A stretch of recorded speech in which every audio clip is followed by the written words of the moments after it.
জানু, তুমি আমার একটা কথাও রাখতেছো না। তোমাকে কতবার বলেছি তুমি বাংলাদেশটাকে একটু ভাসিয়ে দাও। তুমি আমার কথা কেন রাখতেছো না বলো তো?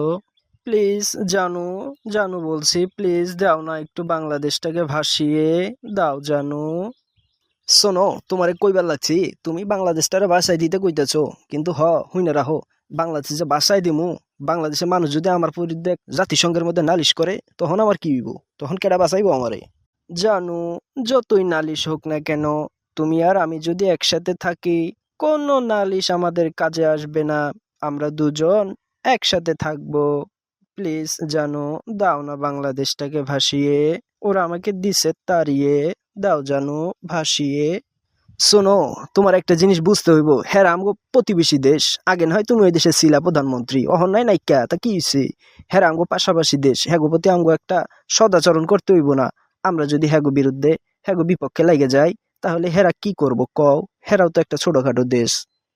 জানু, তুমি আমার কথা একটুও বুঝতেছো না। ওরা আমাকে তাড়িয়ে দিয়েছে না, ওদেরকে একটু ভাসাতে হবে। প্লিজ জানু, আর যদি তুমি এটা না করো, তাহলে আমি কিন্তু বাপের বাড়ি চলে যাব। আজকে আমার ঘরে বউ নাই দেখা তোমারে এক্স গার্লফ্রেন্ড হিসেবে রাখছিলাম। এখন তুমি যদি তোমার বাপের বাড়ি যাইবে চাও, তবে যাইতে পারো। কিন্তু হুনো, তুমি যদি তোমার বাপের দেশে যাওগা, যেইভাবে তোমারে বাংলাদেশ থেকে খেদাইছে, আবার যদি বাংলাদেশে গেছো, তোমার উল্টাইয়া লটকাইয়া এমন পিডান পিডাইবো, তুমি আর বাংলাদেশের বাইরেও যাইতে পারবে না, ভিতরেও থাকবে না। বাংলাদেশের তলে তোমারে জাউনগা লাগবো, বুঝছো? জানু, তুমি আমার কথা একটুও বুঝতেছো না। তুমি আমাকে কেন এভাবে হেও করতেছো? প্লিজ জানু, দাও না একটু ভাসিয়ে। আর তুমি যদি না দাও, তাহলে আমি কিন্তু এখনই চলে যাব। প্লিজ জানু, দাও না ভাসিয়ে। সবকিছু বুঝা ফেলাইছি।